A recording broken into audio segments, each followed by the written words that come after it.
नमस्कार, स्वदेश न्यूज की खास पेशकश रणभूमि 2023 में आपका बहुत स्वागत है। मैं हूं आपके साथ ऋषभ राय। मध्य प्रदेश विधानसभा चुनाव के मद्देनजर कांग्रेस ने अपनी दूसरी सूची 19 अक्टूबर की देर रात जारी कर दी है। यानी कल ये सूची जारी की गई है और इस सूची में 88 उम्मीदवारों के नाम की घोषणा की गई है। पार्टी ने बीजेपी के बागियों को भी टिकट दिया है। नई सूची में कांग्रेस ने 3 सीटों पर उम्मीदवारों भी बदले हैं।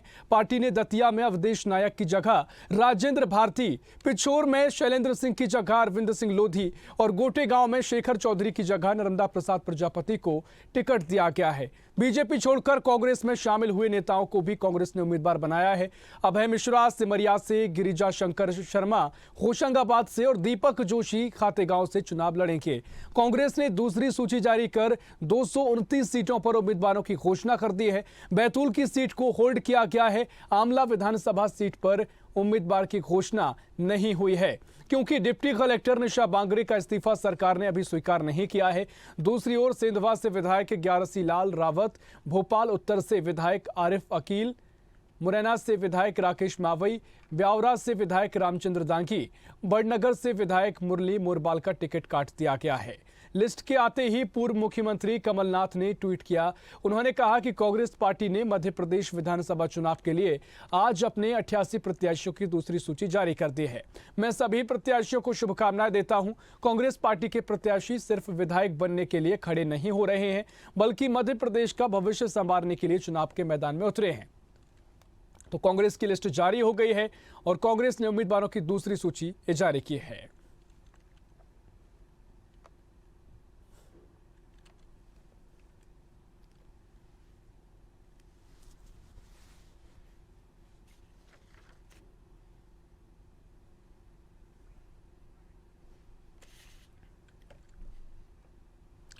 तो मध्य प्रदेश कांग्रेस ने दूसरी सूची अपनी जारी की है। उम्मीदवारों की दूसरी सूची में 88 नाम शामिल किए हैं और इसी खबर पर चर्चा करेंगे, जानकारी लेंगे। एसोसिएट एडिटर मुक्ता पाठक हमारे साथ लाइव जुड़ गए हैं। मुक्ता जी, मध्य प्रदेश चुनाव नजदीक है, विधानसभा चुनाव को लेकर जो कांग्रेस ने दूसरी सूची जारी की है, 88 नाम यहां से सामने आए हैं। इससे पहले जो 144 नामों की सूची हमने देखी, उसमें भी जो 3 नाम ऐसे थे जिन पर काफी विरोध हुआ, उसके बाद इस सूची में बदला गया उनको। किस तरीके से आगे की स्थिति दिखाई देती है मुक्ता जी?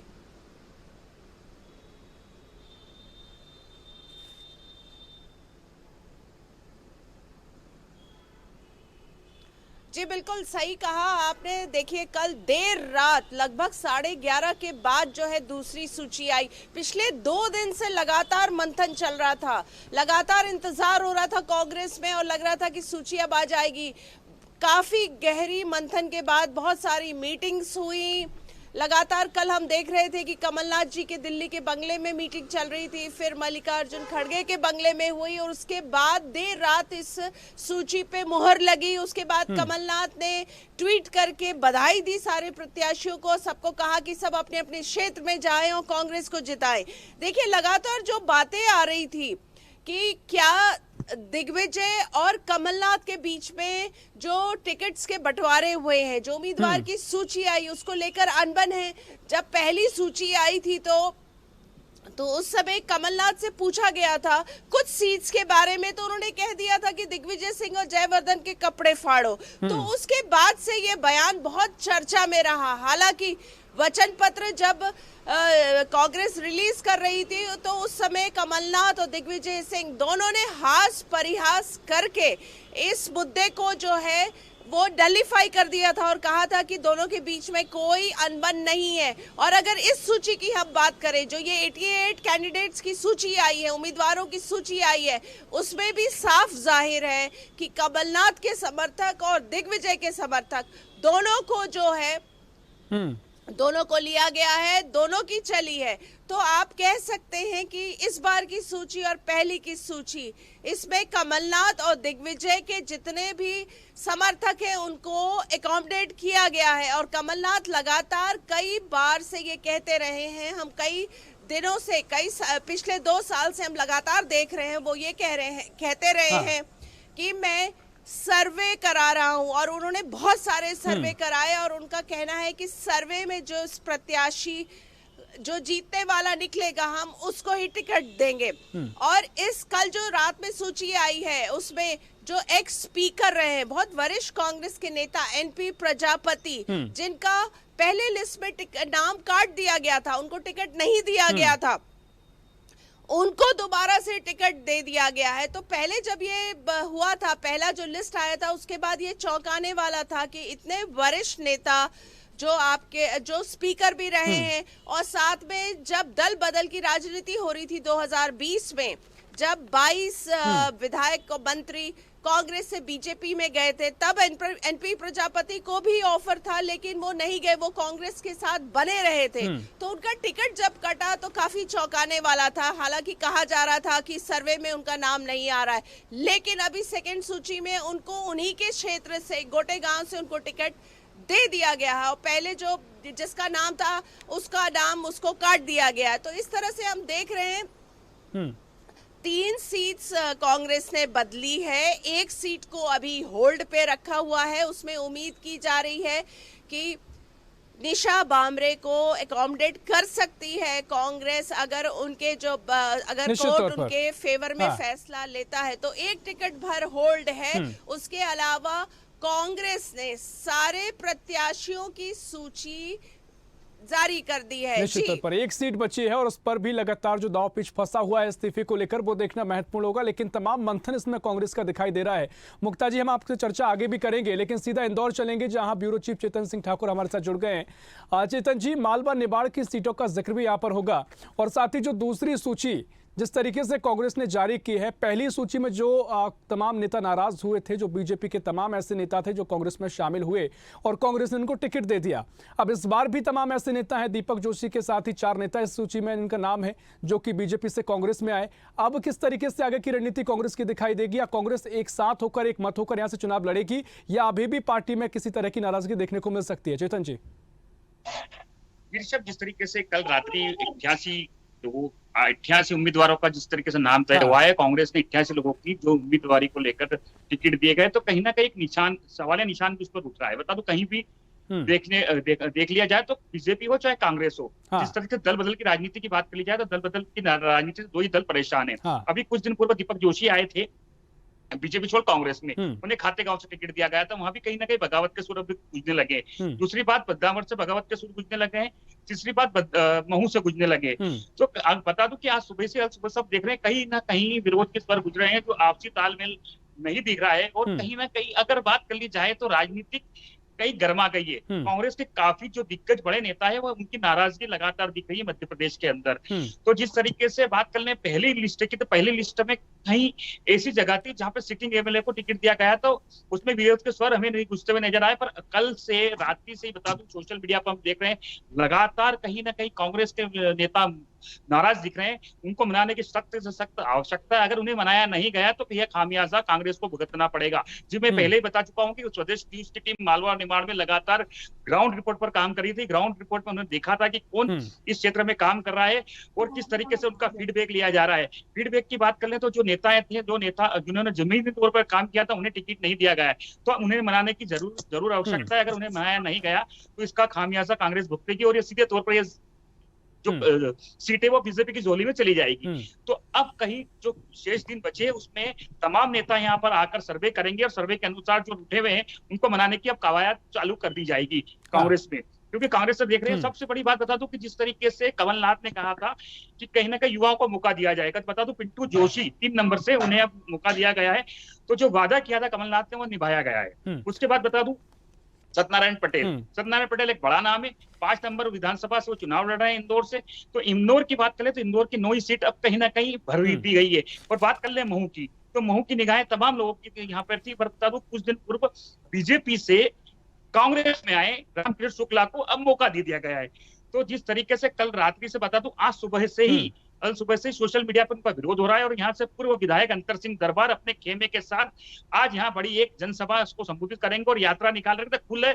खुला विरोध उनका वो कर रहे हैं। उनका कहना है कि रामकिशोर शुक्ला ने हमेशा सेंध लगी है कांग्रेस में और उन्होंने कांग्रेस से सीधे तौर पर टिकट मांग लिया और टिकट उनको दे दिया गया है।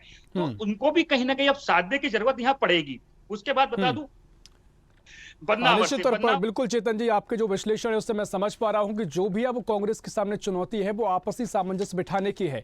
यानी अब जो टिकट जारी किए गए हैं उसमें कैसे सभी एकमत हों और कैसे अब इस लिस्ट के जरिए आगे बढ़ा जाए, ये देखना महत्वपूर्ण होगा। चेतन जी, फिलहाल बहुत शुक्रिया आपका तमाम जानकारी हम तक पहुंचाने के लिए। सीधा जबलपुर चलेंगे जहां हमारे सहयोगी सोमनाथ मिश्रा हमारे साथ लाइव जुड़े हुए हैं। सोमनाथ जी, जिस तरीके से ये लिस्ट जारी की गई है, जबलपुर में किस तरीके से सियासी समीकरण कांग्रेस ने बैठा है, लिस्ट में क्या कुछ यहां से निकलकर सामने आया है?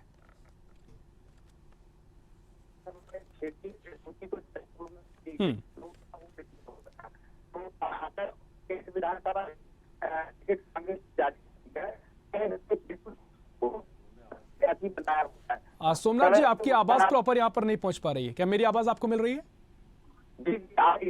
जी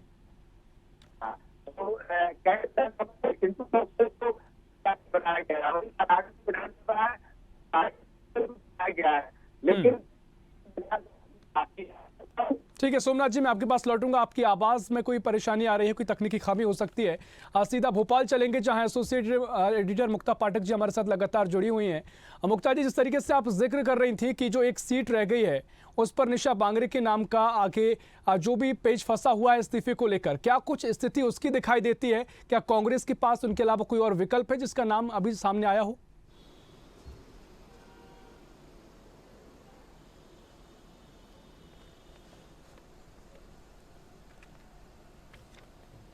देखिए, कांग्रेस जो है उनके नाम पे विचार कर रही है। पिछले दिनों हमने national spokesperson doctor Ragini Nayak से भी बात की थी जब निशा बांगरे यहाँ पहुंची थी, भोपाल पहुंची थी, प्रोटेस्ट कर रही थी और उनको पुलिस वालों ने लेकर वो निकल गए थे। तो उस समय भी कांग्रेस ने विरोध जताया था कि कैसे महिला के साथ इस तरह का बर्ताव हो रहा है, उनके कपड़े भी फट गए थे।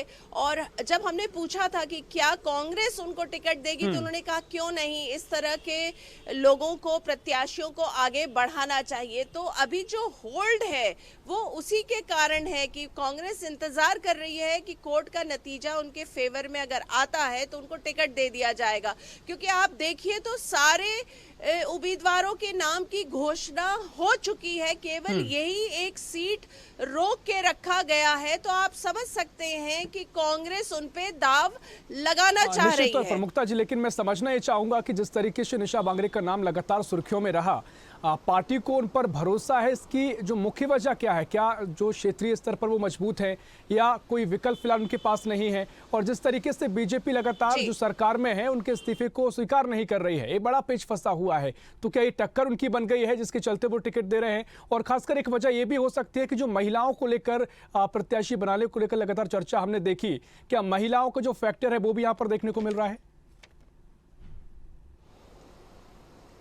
आगे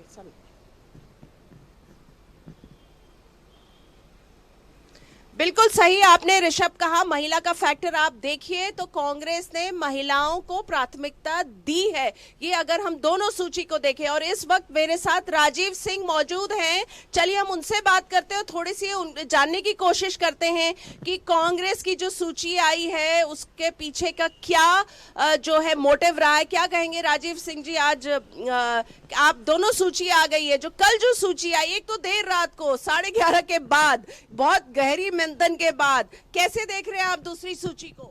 देखिए, निश्चित रूप से दूसरी सूची जो आई है सभी की राय मशवरे से आई है, सभी वरिष्ठ नेताओं का उसमें इनपुट है। दूसरा, हमारे जो प्रभारी सभी क्षेत्रों में गए हुए थे, एआईसीसी के सेक्रेटरीज घूम रहे थे, और सबसे बड़ी बात है जो सर्वे एआईसीसी द्वारा कराया गया, जो सर्वे कमलनाथ जी द्वारा कराया गया, तो उन सभी का जो इनपुट था उसमें जो सर्वश्रेष्ठ उम्मीदवार थे, उम्मीदवार हमारे सभी अच्छे थे, इसलिए देरी लगी कि क्योंकि हमें चूज करने में विलम्ब लगा। सबके बारे में जब फिर से दोबारा राय ली गई तो जो उम्मीदवार हमारे हैं निश्चित रूप से सभी विजय होंगे, ऐसी उम्मीद है। देखिए, आप लोगों ने वरिष्ठ नेता एनपी प्रजापति का टिकट काट दिया था पहली सूची में, फिर दूसरी सूची में उनको ले लिया।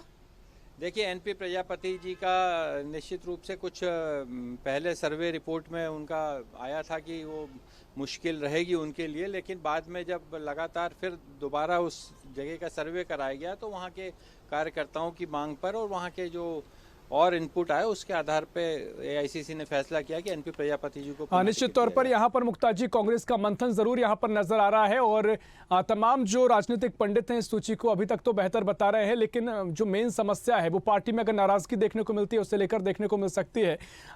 मुक्ता जी आप पर लौटूंगा, लेकिन सीधा हम चलेंगे जबलपुर, जहाँ हमारे सहयोगी सोमनाथ मिश्रा लगातार हमारे साथ जुड़े हुए हैं। सोमनाथ, आपसे चर्चा हो रही थी जिस तरीके से सियासी समीकरण कांग्रेस ने यहाँ बैठाए हैं, क्या कुछ तस्वीर अब आगे की नजर आ रही है? जी, जबलपुर में 2 विधानसभा की टिकट जारी कर दी गई है। अब 8 विधानसभा के प्रत्याशी घोषित कर दिए गए हैं। तो कैंट विधानसभा की बात करें तो चिंटू चौकसे को मौका दिया गया है।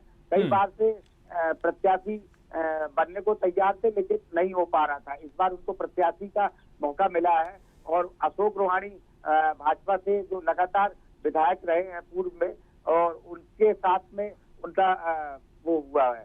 तो अब इस बार देखते हैं कि कैंट विधानसभा की क्या स्थिति रहती है। वहीं पनागर की बात की जाए तो राजेश पटेल को मौका दिया गया है, लेकिन पूर्व में जो भरत यादव थे, निर्दलीय प्रत्याशी थे, उन्होंने भारी मत हासिल किए थे।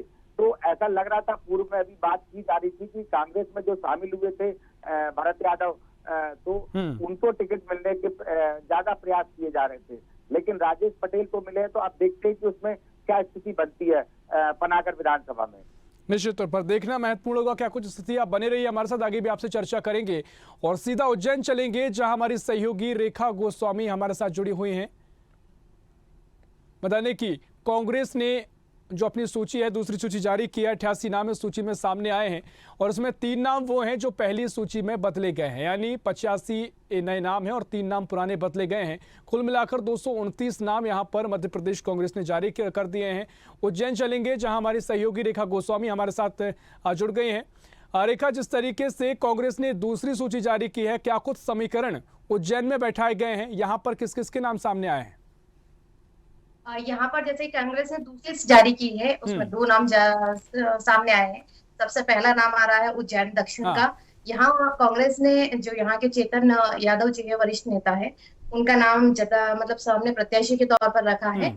और इसके साथ ही जो चेतन है वो एक्चुअली सिविल इंजीनियर है, और क्योंकि यहाँ पर मोहन यादव जी को बीजेपी ने अपना कैंडिडेट घोषित किया है, तो उसी की तर्ज पर मतलब जातीय समीकरण को देखते हुए, पिछला वर्ग को ध्यान में रखते हुए कांग्रेस ने चेतन यादव को टिकट दिया है। दूसरी बात हम करें बड़नगर की, क्योंकि बड़नगर का लिस्ट में नाम जारी हुआ है, तो बड़नगर के जो राजेंद्र सिंह सोलंकी जी है, उनको मौका दिया गया है। राजेंद्र सिंह जो जिला पंचायत है उसके सदस्य रहे हैं 2018 से पहले।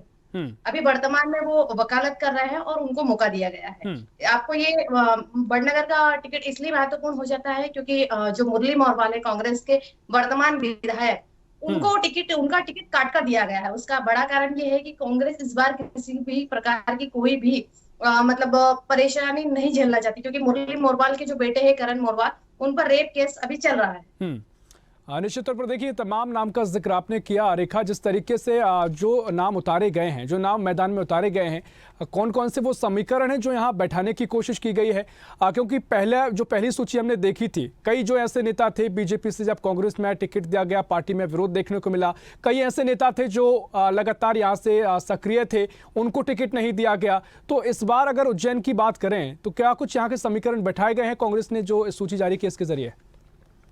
जी बिल्कुल, इसमें जातीय समीकरण सबसे पहले उन्होंने साधा है, और ये भी क्योंकि इससे पहले जो 2018 है उसमें राजेंद्र वशिष्ठ जी को टिकट दिया गया था, क्योंकि राजेंद्र वशिष्ठ जी दिग्विजय सिंह के मतलब खेमे से आते हैं, तो वो 2 बार चुनाव हार चुके हैं। तो इस वजह से उनको टिकट इस बार नहीं दिया गया है और इनको टिकट दिया गया है। और इससे अगर हम उत्तर की बात करें तो उत्तर में माया राजेश त्रिवेदी को टिकट तो दिया गया है, लेकिन यहाँ पर जो है कांग्रेस में बगावत के सुर शुरू हो गए, क्योंकि विवेक यादव जो है कांग्रेस के वरिष्ठ नेता माने जाते हैं, उन्होंने आप ज्वाइन कर ली है। तो कहीं ना कहीं कांग्रेस के लिए टक्कर का मामला तो है इस बार, क्योंकि परेशानी उन्होंने जो टिकट दिया है उत्तर में, वो परेशानी का कारण तो बन रही है।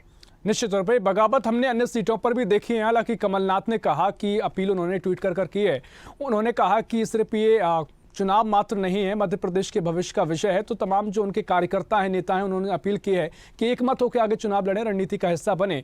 लेकिन अगर उज्जैन की हम बात करें तो यहाँ पर क्या बीजेपी से क्या मैदान में प्रत्याशी उतारे जा चुके हैं या कुछ जो सियासी समीकरण है वो सामने आ चुके हैं? क्या कौन आमने सामने होगा या इंतजार यहाँ पर किया जा रहा है? जी बिल्कुल ऋषभ जी, देखिए यहाँ की बात करें तो उज्जैन जिले में 7 विधानसभा सीटें आती है। यहाँ पर बीजेपी जो है अभी तक 3 विधानसभा सीटों पर अपने उम्मीदवार घोषित नहीं किए हैं। वडनगर में अभी तक बीजेपी ने अपना उम्मीदवार घोषित नहीं किया है। महिदपुर और उज्जैन उत्तर, ये 3 ऐसी सीटें हैं जहां पर बीजेपी ने अपना उम्मीदवार घोषित नहीं किया है। हालांकि जो कांग्रेस है अपनी 7 जो विधानसभा सीटें उस पर अपने उम्मीदवार उतार चुकी है। तो ऐसे में अगर जो सूची जारी हुई है उसके बाद बीजेपी के लिए कहें कि जो रणनीति बनाने में मदद मिलेगी, क्योंकि अब जो कांग्रेस के उम्मीदवार है वो सामने आ चुके हैं, तो कहा जा सकता है कि बीजेपी से यहाँ जो उम्मीदवार उतारे जाएंगे, मंथन करने का अलग से समय बीजेपी को मिल गया है। जी बिल्कुल, इस बार क्योंकि बीजेपी फूक फूक कर कदम रख रही है, सोच समझ कर, क्योंकि जो यहाँ के मालवा का जो बेल्ट है, मालवा में क्योंकि 4 सीटें जो कांग्रेस ने निकाली थी और 3 सीटें भाजपा के खेमे में गई थी पिछली बार। तो इस बार कांग्रेस जो बीजेपी है वो कदम फूक फूक कर मतलब रख रही है, वो बिल्कुल भी मौका नहीं देना चाह रही है कि कांग्रेस की जो झोली में इस बार सीटें जाए। तो इस प्रकार से मंथन लगातार जारी है। हम उत्तर की बात करें तो उत्तर में पारस जैन जी लगातार 6 बार एमएलए रहे हैं और ऊर्जा मंत्री भी रहे हैं। लेकिन इस बार क्योंकि उनकी एज उनके सामने दिक्कत दे सकती है, क्योंकि 77 ईयर के पारस जी हो चुके हैं, तो इस वजह से उनकी एज में दिक्कत आ रही है। तो इस वजह से हो सकता है कि उनकी एज को लेकर उनको टिकट ना मिले। 2 नाम जरूर चल रहे हैं, इसमें अनिल जैन कालू हेड़ा चल रहे हैं और साथ ही सोनू गहलोत का नाम आगे चल रहा है। निश्चित तौर पर आगे भी देखना महत्वपूर्ण होगा। अगर बीजेपी किस प्रत्याशी को यहाँ से उतारती है, क्या कुछ यहाँ पर मुकाबला देखने को मिलेगा। आपसे लौटेंगे आगे, लेकिन सीधा भोपाल चलेंगे जहां मुक्ता पाठक जी हमारे साथ लगातार जुड़ी हुई हैं। मुक्ता जी, आप बातचीत कर रही थी राजीव जी से, जिस तरीके से मंथन को लेकर कांग्रेस के तमाम अब चीजें हैं, स्पष्टीकरण देखने को मिल रहा है। गहरा मंथन तो यहाँ पर कांग्रेस ने किया है, कहीं ना कहीं एक बड़ी रणनीति के रूप में जो पहले मंथन किया उसके बाद ही लिस्ट जारी की गई है। मुक्ता जी।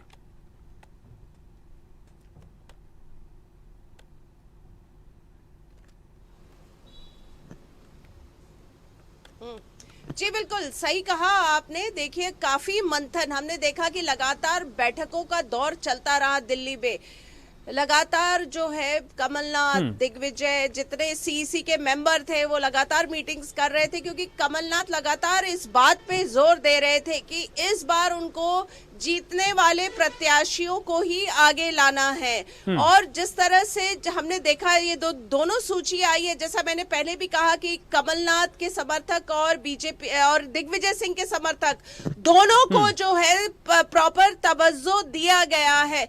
चलिए मेरे साथ बात करने के लिए कांग्रेस के प्रवक्ता भी हैं, मौजूद हैं, उनसे पूछते हैं क्या इतना मंथन के बाद जो है कल की दूसरी सूची आई है, क्योंकि बहुत मंथन हुआ, बहुत 2 दिन से लग रहा था कि अब आ जाएगी और उसके बाद देर रात सूची जारी होती है। देखिए, हम लगभग अपने पूरे प्रत्याशी घोषित कर चुके, 229 सीटों पर घोषित कर चुके हैं। और आप देखिए, हमने शुरुआत से ही कहा था कि जैसे ही चुनाव होगा आचार संहिता लगेगी, जो हमेशा ट्रेंड रहा है, हमने आप देखें 4 दिन के अंदर पूरे प्रत्याशी घोषित कर दिए। जो लोग थे भारतीय जनता पार्टी, जो उनने 39 फिर 1 फिर 39 की सूची जो 2 महीने से कर रहे हैं, वो उनके आज भी वहीं अटके हैं। आज भी उनके 94 प्रत्याशी घोषित नहीं कर पाए हैं। जो सांसदों को ला रहे हैं, केंद्रीय मंत्रियों को ला रहे हैं, आप देखें फिर भी वो नहीं कर पा रहे। तो हमारी जो सूची आई है, मैं कहता हूँ पूरे मंथन के साथ आई है, पूरे सर्वे के बाद साथ आई। और आप देखें सूची में हमको लगा 2-3 जगह कि कहीं अमूलचूल परिवर्तन करना चाहिए, बदलाव करना, हमने वो भी किया। हमने दतिया में परिवर्तन किया, हमने पिछोर में किया, हमने इधर गोटेगांव में भी किया। तो आप बाकी आप देखिए हमारी सूची पूरी बैलेंस है, उसमें हमने ओबीसी फैक्टर का भी निश्चित तौर पर मुक्ता जी यहाँ पर कांग्रेस का मंथन भी नजर आया है। और साथ ही जिस तरीके से हमने देखा कि पहले जो कांग्रेस उम्मीदवारों की सूची में पीछे चल रही थी, अब वो बीजेपी से आगे निकल गई है। फिलहाल बहुत शुक्रिया आपका तमाम जानकारी हम तक पहुंचाने के लिए। तो अपडेट आपको दे दें, जहां कांग्रेस ने दूसरी सूची अपनी जारी की है और 88 नाम इसमें सामने आए हैं। 3 नाम वो हैं जो कि पहली सूची के बदले गए हैं, क्योंकि उन 3 चेहरों पर काफी विवाद हुआ। वो चेहरे थे जो बीजेपी से कांग्रेस में शामिल हुए, कांग्रेस ने मैदान में उतारा, लेकिन तमाम जो नेता थे उनसे नाराज थे। लेकिन यहां पर जो कांग्रेस की दूसरी सूची है उसमें मंथन नजर आया है, तमाम समीकरण को साधने की कोशिश की गई है। हालांकि एक सीट अभी रह गई है जिस पर निशा बांगरे का नाम सामने आ सकता है, लेकिन उनके इस्तीफा अगर सरकार जल्दी स्वीकार करती है तो वह सीट पर कांग्रेस उन पर मोहर लगाएगी। फिलहाल के लिए इस खास पेशकश में इतना ही। देश प्रदेश की और भी खबरों के लिए देखते रहिए स्वदेश न्यूज, सबसे पहले देश। ऐसी ही खबरों के लिए हमें लाइक करें, शेयर करें, फॉलो करें और यूट्यूब पर सब्सक्राइब करें और बेल आइकन दबाना ना भूलें। साथ ही ताजा अपडेट्स के लिए हमारी वेबसाइट स्वदेशलाइव.com पर जरूर जाएं।